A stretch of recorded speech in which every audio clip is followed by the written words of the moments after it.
الحمد لله الذي أمر عباده بتوام الطاعة والاستقامة وبشر الذين قالوا ربنا الله ثم استقاموا بالفوز والكرامة وأشهد أن لا إله إلا الله وحده لا شريك له شهادة أبتغي بها النجاة والفلاح والسلامة وأشهد أن محمدًا عبده ورسوله وصفيه وخليله عبد مولاه حتى تفترت قدماه بلا زجر ولا سامة صلى الله عليه وعلى آله وأصحابه الذين خافوا ربهم من فوقهم وعملوا ليوم تزداد فيه الحسرة والندامة وسلم تسليما كثيرا إلى يوم القيامة. أما بعد، قال الله عز وجل في القرآن المجيد: أعوذ بالله من الشيطان الرجيم، بسم الله الرحمن الرحيم. يا أيها الذين آمنوا لا تلهكم أموالكم ولا أولادكم عن ذكر الله ومن يفعل ذلك فأولئك هم الخاسرون. وأنفقوا مما رزقناكم من قبل أن يأتي أحدكم الموت فيقول رب لولا أخرتني إلى أجل قريب فأصدق وأكن من الصالحين ولن يؤخر الله نفسا إذا جاء أجلها والله خبير بما تعملون. ప్రశంసలు పొగడ్తలు సమస్త లోకాలకు ప్రభువైన అల్లాహ్ సుబ్హానహు తఆలాకు మాత్రమే అంకితం. అల్లాహ్ కృపానుగ్రహాలు మహనీయ ముహమ్మద్ సల్లల్లాహు అలైహి వఆలిహి వసల్లంపై, ఆయనకు పూర్వం గతించిన ప్రవక్తలందరిపై, సుజనులపై, సత్యాన్వేషకులపై కలకాలం కురియుగాక. అభిమానమిత్రులారా, శుభస్య శీఘ్రం అంటే మంచి చెయ్యాలనుకుంటే వెంటనే చేసేయాలి. అల్లాహ్ సుబ్హానహు తఆలా ఖురాన్లో సెలవిస్తున్నాడు: విశ్వాసులారా, మీ సంతానం సిరి సంపదలు మిమ్మల్ని అల్లాహ్ ధ్యానం నుండి మరపింపజేయకూడదు. అలా చేసేవారే నష్టపోయేవారు. మేము ప్రసాదించిన ఉపాధి నుండి మా మార్గంలో ఖర్చు పెట్టండి. మీలో ఎవరికైనా మరణ సమయం ఆసన్నమై, ప్రభూ, నాకు మరికొంత గడివియ్యలేదే, ఇస్తే నేను దాన ధర్మాలు చేసి సజ్జనుల్లో చేరిపోతాను కదా అని అనవచ్చు. అలాంటి దుస్థితి దాపురించకముందే ఈ సత్కార్యం చేసేయండి. ఎవరికైనా ఆచరణ గడువు ముగిసే సమయం అనేది వస్తే ఇక అతనికి అల్లాహ్ ఏమాత్రం అవకాశం ఇవ్వడు. మీరు చేసేదంతా అల్లాహ్కు తెలుసు అని అల్లాహ్ సుబ్హానహు తఆలా సెలవిస్తున్నారు. అభిమానమిత్రులారా, ఏదైనా గడిచిపోయినా, జరిగిపోయినా, జారిపోయినా, కోల్పోయిన తర్వాత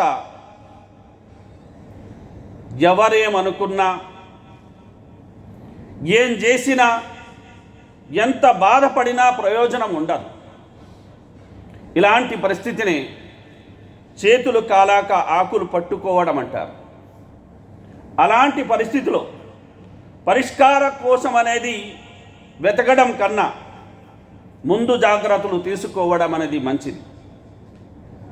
డబ్బు వస్తువు కోల్పోతే ఏదోలా మళ్ళీ సంపాదించుకోవచ్చు. కానీ గయా కల్ ఫిర్ ఆతా నహీ అన్నట్టు రమజాను వంటి మహత్తర సమయాన్ని కోల్పోతే దాన్ని తిరిగి సంపాదించుకోవడం దాదాపు అసాధ్యం. ఏదైనా అవకాశం జీవితంలో ఒకేసారి వస్తుంది. మరోమారు వస్తుందో లేదో మనలో ఎవరికీ తెలియదు. వమా తద్రీ నఫ్సుం మాదా తక్సిబు గదా వమా తద్రీ నఫ్సుం బి అయ్యి అర్దిన్ తమూత్ ఇన్నల్లాహ అలీమున్ ఖబీర్. రేపు తాను ఏం చేయనున్నాడో ఏ మనిషికి తెలియదు.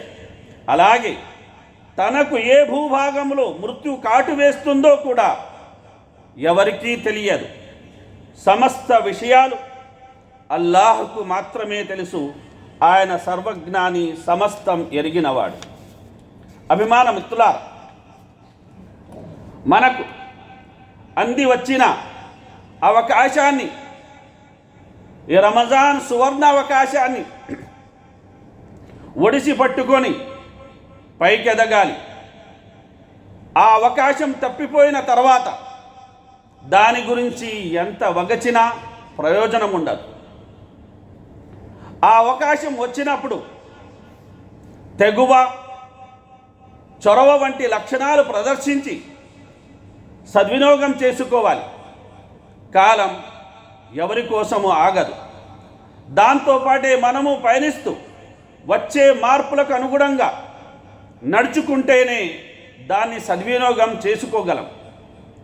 ప్రవాహం వచ్చి చేయాల్సిన నష్టమంతా చేసి వెళ్ళిపోయాక వంతెన కట్టడం వల్ల ప్రయోజనం శూన్యం. దీన్నే గతజల సేతు బంధనం అంటారు. అలాంటి పరిస్థితి కలగకుండా ముందుగానే జాగ్రత్తలు, తగిన చర్యలు తీసుకోవాలనే హితబోధ ఇందులో ఉంది. అభిమాన మిత్రులారా, ఏదైనా మంచి పని మొదలు పెట్టాలనిపిస్తే రేపు మాపు అని వాయిదా వేయకుండా వెంటనే ప్రారంభించమని చెబుతుంది శుభస్య శీఘ్రం అనే మాట. ఏ వయసులో జరగాల్సిన ముచ్చట ఆ వయసులో జరగాలన్నది మరొకటి. చదువుకునే వయసులో చదువు, తగిన వయసులో వివాహం, ఇలా ఎప్పుడు జరగాల్సింది అప్పుడు జరిగితేనే అందము, ఆనందము. అల్లాహ్ సుబ్హానహు వ తఆలా ఖురాన్లో సెలవిస్తున్నాడు, యా అయ్యుహల్లదీన ఆమను ఇన్ తన్సురుల్లాహ యన్సురుకుం వ యుసబ్బిత్ అఖదామకుం. విశ్వాసులారా, మీరు అల్లాహ్కు సహాయం చేస్తే అల్లాహ్ మీకు సహాయం చేస్తాడు, మీ కాళ్లను స్థిరంగా ఉంచుతాడు. అభిమాన మిత్రులారా, ధర్మాన్ని మనం రక్షిస్తే దేవుడు అల్లాహ్ మనల్ని కాపాడతాడన్నది అనాదిగా చెప్పబడుతున్న మాట. ధర్మం వల్లనే మనిషికి ఉత్తమ గతులు లభిస్తాయని ఖురాన్ మరియు హదీసులు పేర్కొంటున్నాయి. పరులకు కష్టం నష్టం వాటిల్లకుండా అల్లాహ్ వద్ద పుణ్యఫలాపేక్షతో సత్య మార్గంలో కర్మను ఆచరించడమే ధర్మం.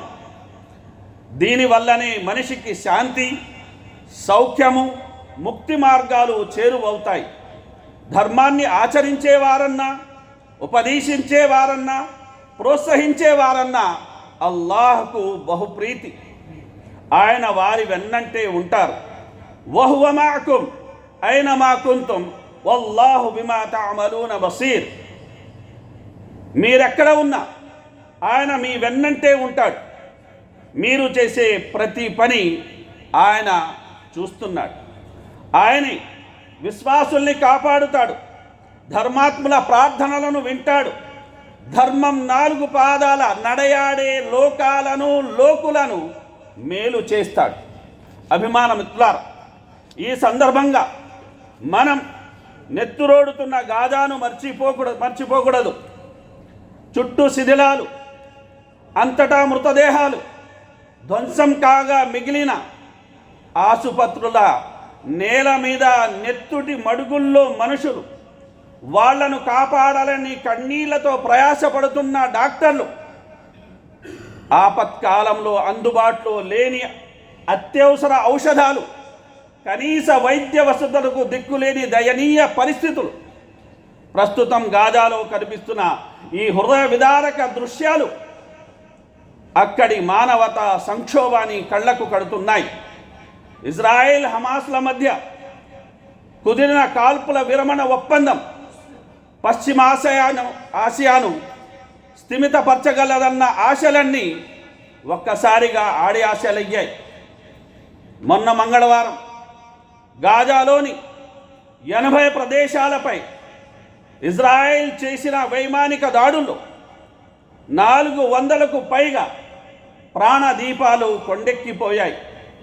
ఆహార పదార్థాలు, తాగునీరు, నిత్యావసరాలు, మందులు, విద్యుత్ సరఫరాలను ఇజ్రాయెల్ స్తంభింపజేయడంతో 20 లక్షల మంది గాజా వాసులు ఇప్పటికే నరకం చవిచూస్తున్నారు. అలాంటి అసహాయ వాతావరణంలో శరణార్థి శిబిరాలు, పాఠశాలలు వంటి వాటిపై విరుచుకుపడిన కల్లోల జనకులుగా అపఖ్యాతికెక్కిన యూద రాబందులు తన రాక్షసత్వాన్ని మరోసారి ప్రదర్శించాయి.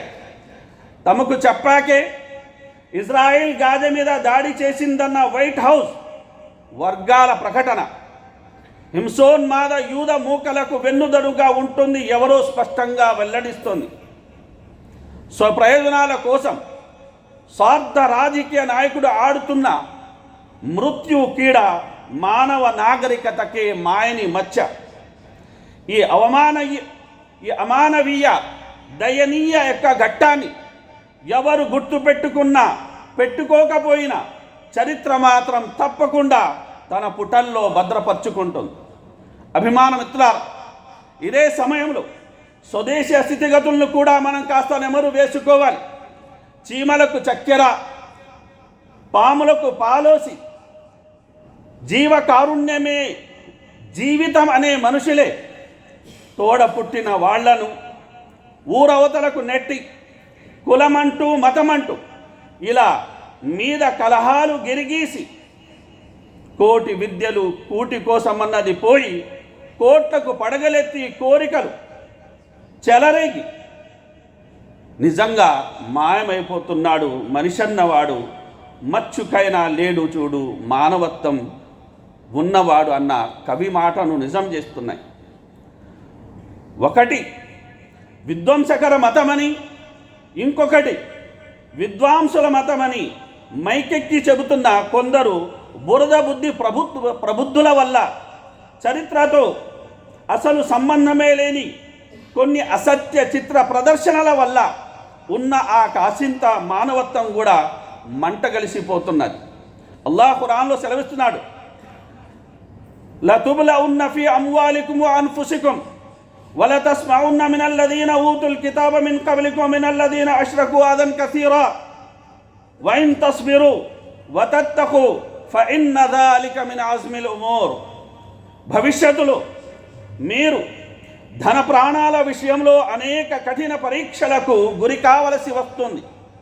అదీగాక మీరు గ్రంథ ప్రజల నుండి, బహుదైవ ఆరాధకుల నుండి కూడా మనస్సు నొప్పించే మాటలు అనేకం వినవలసి వస్తుంది. కనుక అలాంటి స్థితిలో మీరు సహనం వహించి భయభక్తులతో కూడిన జీవితం గడుపుతూ ధర్మ మార్గంలో స్థిరంగా ఉండాలి. నిజంగా ఇది ఎంతో సాహసోపేతమైన కార్యం. అభిమాన మిత్రులారా, నిండైన నది నిశ్శబ్దంగా ప్రవహిస్తుంది.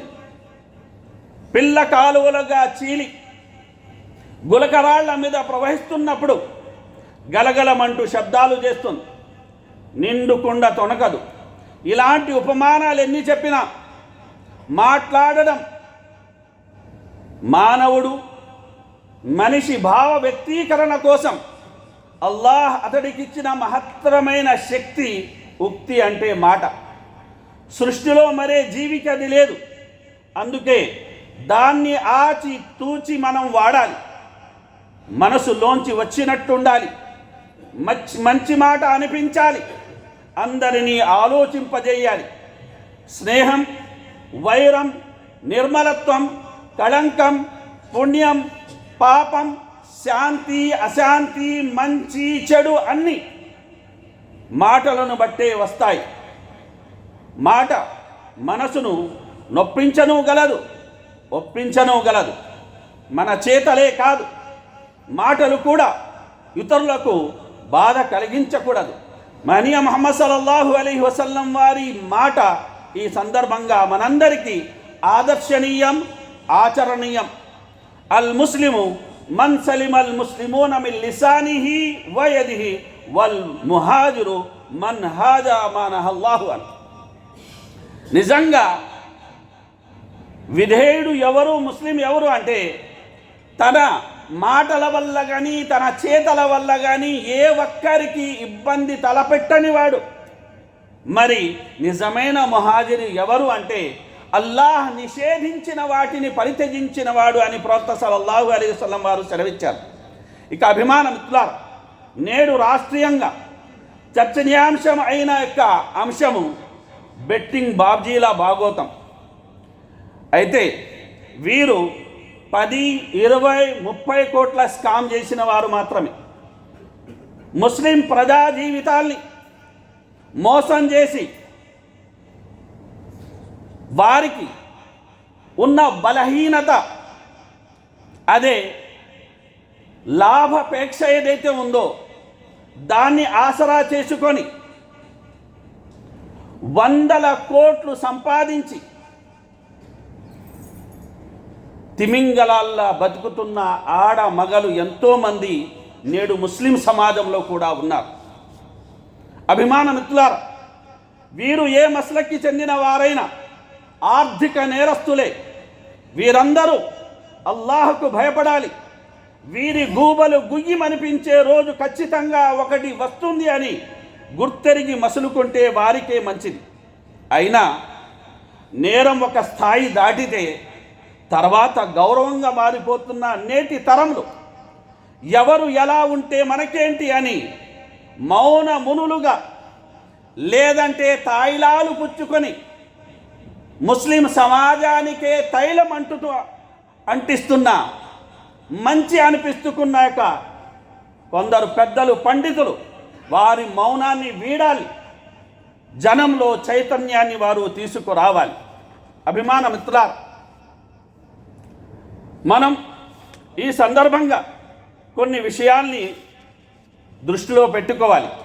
అదేమిటంటే రమజాన్ మంచి సమయం అనేది మించిపోతుంది. ప్రవక్త ముహమ్మద్ సల్లల్లాహు అలైహి వసల్లం వారు ఈ యొక్క చివరి దశకం రాగానే ఇదా దఖలల్ అష్రు అహ్యల్ లైల వ ఐకద అహ్ల వ జద్ద వ షద్దల్ మిజర. ప్రవక్త సల్లల్లాహు అలైహి వసల్లం ఈ చివరి 10 రోజులు రాగానే ఆయన రాత్రంతా జాగారం చేసి ప్రార్థన చేసేవారు. ఇంటిల్లి పాదిని మేల్కొని ఖురాన్ పారాయణంలో ప్రార్థనలో గడపమని చెప్పేవారు. ఇతర యొక్క 20 దినాల కన్నా ఎక్కువగా ఈ చివరి 10 రోజుల్లో ప్రవక్త సల్లల్లాహు అలైహి వసల్లం వారు మరింత పరిశ్రమించేవారు. దానికోసం ఆయన నడుం బిగించేవారు. అలాగే ప్రవక్త సల్లల్లాహు అలైహి వసల్లం ఈ 10 నాళ్ల యొక్క మంచిని, మేలును, శ్రేయాన్ని, కారుణ్యాన్ని, అల్లాహ్ క్షమాభిక్షను పొందడానికి ఆయన ఏతికాఫ్ పాటించేవారు. అలాగే తనతో పాటు ఏతికాఫ్ పాటించమని ఉపదేశించేవారు. ఆయన ఉపదేశాలను ఆచరణలో పెట్టిన యొక్క ఆయన సహాబా, ఆయన సతీమణులు ఆయన మరణానంతరము కూడా ఏతికాఫ్ని వారు కొనసాగించారు. ఇక ఏతికాఫ్ అంటే మనం మస్జిద్లో ఒక రోజు కోసమో, కొన్ని రోజుల కోసమో, కొన్ని గంటల కోసమో, 1 గంట 1 గడియ కోసమో కూడా మనం ఏతికాఫ్ సంకల్పం చేసుకునే వెసులుబాటు ఉంది. ఏతికాఫ్ విషయంలో ఉపవాసం తప్పనిసరి అన్న షరతు ఏమీ లేదు. అభిమాన మిత్రులారా, ఈ మహత్తర దినాలు ఏవైతే మనం శ్వాస పీల్చుకుంటున్నామో ఇవి లెక్కించబడిన కొన్ని రోజులు మాత్రమే. మరో వారం మాత్రమే మన ముందర ఉంది. తర్వాతి వారంలో మనం పండుగ జరుపుకోబోతున్నాం. అభిమాన మిత్రులారా, మిగిలిన ఈ దినాల్ని గొప్పగా భావించి మనం ముఖ్యంగా ఈ రాత్రుల్లో విశ్వాసుల మాత హజరత్ ఆయిషా రజియల్లాహు అన్హా గారు ఏ దువా అయితే ప్రవక్త సల్లల్లాహు అలైహి వసల్లం వారి నుండి నేర్చుకుని చదివేవారో ఆ దువా ఎక్కువగా చదివే ప్రయత్నం చేయాలి.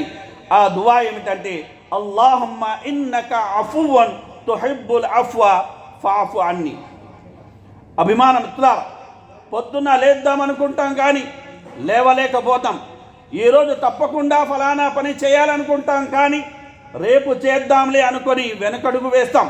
ఇలా ఒకటో రెండో విషయాల్లో కాదు, రోజువారీ అనేక అంశాల్లోనూ పనులను వాయిదా వేసే అలవాటు అనేది చాలామందికి మనలో ఉంటుంది.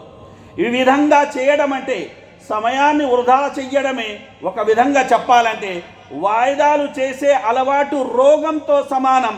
నిజంగా అదే వాయిదాల వ్యాధి అనేక సమస్యలకు కారణమవుతుంది. అలాగే అభిమాన మిత్రులారా, మనం రేపు ఎల్లుండి అనుకుంటూ కూర్చుంటే పోటీ ప్రపంచంలో పుణ్యకార్యాల్లో పోటీ పడాల్సిన ఈ పవిత్ర మాసంలో విజయం సాధించడం అనేది కష్టమవుతుంది. ప్రవక్త ముహమ్మద్ సల్లల్లాహు అలైహి వసల్లం మెంబర్ మీద ఎక్కి ఒకసారి ఆమీన్ అన్నారు, రెండోసారి ఆమీన్ అన్నారు, మూడోసారి ఆమీన్ అన్నారు. సహాబా ప్రశ్నించారు, యా రసూలుల్లాహ్, తమరు ఇలా 3 సార్లు ఎందుకు ఆమీన్ అన్నారు అంటే ఆయన సెలవిచ్చారు, జిబ్రీల్ అలైహిస్సలాం అన్న మాటకి నేను ఆమీన్ అన్నాను. జిబ్రీల్ అలైహిస్సలాం అన్నారు, రగిమ అన్ఫు అబ్దిన్ అదరక అబవైహి ఔ అహదహుమా లం యుద్ఖిల్హుల్ జన్న. ఒక దాసుడు వృద్ధాప్యంలో తల్లి తండ్రులు ఇద్దరిని కానీ ఒక్కరిని కానీ పొంది వారి సేవ చేసుకొని స్వర్గాన్ని పొందలేకపోతే అలాంటి యొక్క దౌర్భాగ్యుడు అల్లాహ్ కారుణ్యానికి దూరం అవుగా. కానీ జిబ్రీల్ అలైహిస్సలాం అంటే ఆమీన్ అని ప్రవక్త సల్లల్లాహు అలైహి వసల్లం వారు అన్నారు. మరి రెండో వ్యక్తి ఎవరంటే, రమజాను మాసాన్ని పొంది పుణ్యాలు చేసుకుని తన పాపాల్ని మన్నించుకోలేకపోయిన వ్యక్తి దైవ కారుణ్యానికి దూరం అవుగాక అంటే ప్రవక్త సల్లల్లాహు అలైహి వసల్లం వారు ఆమీన్ అన్నారు. మూడవ వ్యక్తి, ఏ వ్యక్తి ముందరైతే ప్రవక్త ముహమ్మద్ సల్లల్లాహు అలైహి వసల్లం వారి శుభనామం తీసుకోబడుతుందో, దరూదు పంపించాలని తెలిసి కూడా వచ్చి కూడా ఎవరైతే దరూదు పంపించారో అతను అల్లాహ్ కారుణ్యానికి దూరం అవుగాక అంటే ప్రవక్త సల్లల్లాహు అలైహి వసల్లం వారు ఆమీన్ అన్నారు.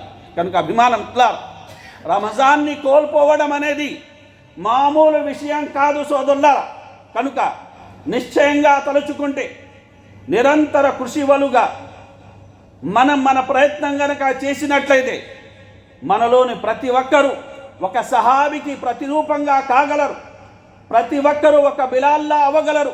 ప్రతి మహిళ ఒక ఉమ్ముల్ మసాకీన్ పేదల పెన్నిది హజరత్ జైనబ్లా అవ్వచ్చు. ప్రతి ఒక్కరూ ఒక సల్మాన్ ఫారసిలా కాగలరు. ప్రతి ఒక్కరూ ఒక సుహైబ్ రూమిలా మారగలరు. ప్రతి ఒక్కరూ ఒక అబ్దుల్లా బిన్ ఉమ్మె మక్తూమ్లా కాగలరు. ప్రతి ఒక్కరూ ఒక ఓయస్ కర్నీలా జీవించగలరు. ప్రతి ఒక్కరూ ఒక ఖాలిద్ బిన్ వలీద్లా సాధించగలరు. ఎవరైనా ఒకరు ఒకానొక గొప్ప పని చేస్తే దానికి అర్థం ఏమిటో తెలుసా? మిగతా అందరూ కూడా ఆ పని చేయగలరు అని. దీనే ఉపమాన ప్రమాణం అంటాం. ప్రతి ఒక్కరి దగ్గర అన్ని శక్తులు నిబిడీకృతంగా ఉన్నాయి. అయితే అవి ప్రకటితం కావడానికి, యథార్థంగా రూపుదాల్చడానికి కావలసినవి ఆత్మవిశ్వాసం, తీవ్ర కాంక్ష, లోక కళ్యాణ వాంఛ. అది ఖచ్చితంగా మీ అందరికీ ఉంది అని బలంగా నమ్ముతున్నాను. నాలో మీలో మనందరిలో అలాంటి అకుంఠిత దీక్షను అల్లాహ్ సుబ్హానహు వ తఆలా కలుగజేయాలని, మనల్ని అజేయులుగా పశుపతులుగా తీర్చిదిద్దాలని దీనాతి దీనంగా వేడుకుంటున్నాను. అల్లాహ్ ఎడల అచంచల విశ్వాసం, ఆత్మవిశ్వాసంతో పాటు తీవ్ర వాంఛ అన్నది కూడా అత్యంత ముఖ్యం. ఈ రెండు జత కూడితే అసాధ్యాలన్నీ అతి సహజంగా సుసాధ్యాలవుతాయి. అల్లాహ్ ప్రసన్నతతో కూడిన లోక కళ్యాణ యొక్క ఆశయం అన్నది జత కూడినట్లయితే మన జీవితం చరితార్థమవుతుంది. అభిమాన మిత్రులారా, అత్యాచారం ఏదో శిష్టాచారం ఏదో మనమందరం విధిగా తెలుసుకోవాలి. ప్రాపంచిక విద్యలన్నిటికన్నా మౌలికమైనది మరీ ముఖ్యమైనది ఆధ్యాత్మిక విద్య. ఆధ్యాత్మిక విద్య నేర్పే తొలి పాఠం తౌహీదు ద్వారానే భిన్న సంస్కృతుల ప్రజలు భిన్న జాతుల ప్రజలు కలిసిమెలిసి సరైన సంఘ జీవితాన్ని అనుభవించగలుగుతారు. ఆధ్యాత్మిక శాస్త్రం అన్నదే ఆరోగ్య శాస్త్రానికి మూలం. ఆధ్యాత్మిక జీవితం అన్నదే ఆనంద జీవితానికి సోపానం. కాబట్టి శ్రేయోదాయకమైన కర్మలను, మంచి పనులను, సత్కార్యాలను చేసేందుకు మనం త్వరపడాలి. వఫీ దాలిక ఫల్యతనాఫసిల్ ముతనాఫిసూన్, పోటీ పడేవారు దీన్ని సాధించడానికి పోటీ పడాలి. అల్లాహ్ సుబ్హానహు తఆలా అంటున్నాడు, కుల్లు నఫ్సిన్ దాఇకతుల్ మౌత్, చివరికి ప్రతి మనిషి ఒకరోజు చావాల్సిందే. మీ కర్మలకు ప్రళయ దినాన పూర్తి ప్రతిఫలం లభిస్తుంది. నరకానికి దూరంగా స్వర్గానికి పంపబడే వాడే నిజమైన జయశాలి. ఐహిక జీవితం, దాని సౌఖ్యాలు వట్టి మోసపూరితమైన పై మెరుగులు మాత్రమేని అల్లాహ్ సుబ్హానహు తఆలా సెలవిస్తున్నాడు. అభిమానం ఇట్లారా, పుట్టిన ప్రతి ప్రాణికి చావు తప్పదని తెలుసు, సంపద అస్థిరమని తెలుసు, ఆగ్రహం అనర్థదాయకమని తెలుసు, ఏది మంచో ఏది చెడో కూడా తెలుసు. అన్నీ తెలిసినా ఏమీ తెలియనట్టు నటించడము మనిషికే తెలుసు. అదే మానవ నైజం. అన్నీ తెలుసుకుంటున్న మనిషి తనను సృష్టించిన అల్లాహ్ సుబ్హానహు తఆలాకు మాత్రం ఏమీ తెలియదనుకునేంత చావు తెలివితేటలు పెంచుకుంటున్నాడు. అభిమానం ద్వారా మనిషి స్వేచ్ఛాజీవి అనుకుంటున్నాడు. నిజంగా మనిషి సంఘజీవి. కాబట్టి అతను తన మనసుని, తన కోరికల్ని, తన యొక్క మాటను, ప్రతిదాన్ని అతను అదుపులో పెట్టుకొని అతను జీవించాలి. కనుక అల్లాహ్ సుబ్హానహు తఆలా సెలవిస్తున్నాడు, ఖద్ అఫ్లహ మన్ జక్కాహా వఖద్ ఖాబ మన్ దస్సాహా, నిశ్చయంగా ఆత్మ ప్రక్షాళన చేసుకున్నవాడు ధన్యుడు, అంతరాత్మను అణచిపెట్టినవాడు నాశనమవుతాడు. ఈ వచనం రీత్యా జ్ఞాన బలంతో మనసును మంచి ఆలోచనలతో మనం నింపుకోవాలి. అల్లాహ్ అనుగ్రహించిన అశాశ్వతమైన మానవ జీవితాన్ని సార్థకం చేసుకొని కీర్తిశేషులవ్వాలి. కాదు కూడదు అంటే అపకీర్తి మూటగట్టుగా తప్పదు. భగభగ మండే నరకాగ్నికి ఇంధనం కాక తప్పదు. ప్రవక్త సల్లల్లాహు అలైహి వసల్లం మన మాటను పూర్తి చేసుకుందాం. ప్రవక్త సల్లల్లాహు అలైహి వసల్లం వారు అన్నారు, బాదిరు బిల్ ఆమాలి సబ్ఆ, 7 విషయాలు దాపురించక ముందే మీరు కర్మలు చేయడంలో త్వరపడండి. ఏమిటి? మతుల్ని పోగొట్టే బీదరికం గురించి మీరు ఎదురు చూస్తున్నారా? లేదా మదమెక్కించే అధిక ధనం గురించి ఎదురు చూస్తున్నారా? లేదా మీ ప్రణాళికన్నింటినీ పాడు చేసే మహమ్మారి రోగం గురించి మీరు ఎదురు చూస్తున్నారా? ఎముకలొడిగి ఏమీ చెయ్యలేని, ఏమీ చేతకాని దయనీయ స్థాయికి చేర్చే ముసలితనం గురించి మీరు ఎదురు చూస్తున్నారా? ఎంతో ఇష్టంగా నిర్మించుకున్న ఆశల సౌదాల్ని ఒక్క కుదుపుతో నేలమట్టం చేసే మరణం గురించి ఎదురు చూస్తున్నారా? అగోచరంగా ఉన్న అతి భయంకర చెడు దజ్జాల్ ఉపద్రవం గురించి ఎదురు చూస్తున్నారా? లేదా ప్రళయం గురించి ఎదురు చూస్తున్నారా? మరి అందరి భరతం పట్టడానికి నిర్ణీత దినం ప్రళయం ఉండనే ఉంది అని ప్రవక్త ముహమ్మద్ సల్లల్లాహు అలైహి వసల్లం వారు సెలవిచ్చారు. అభిమానం ద్వారా ఫరీకున్ ఫిల్ జన్నా వ ఫరీకున్ ఫిస్ సయీర్, అప్పుడు ఒక వర్గం స్వర్గానికి పోతే మరో వర్గం అనేది నరకానికి పోవలసి ఉంటుంది. ఏ విషయంలో ఎలా ఉన్నా రమజాన్ విషయంలో మంచి పనులు త్వరగా చేయాలన్న విషయంలో మాత్రం ఆలస్యం అమృతం విషమన్న ఎరుకతో మనం జీవించాలి.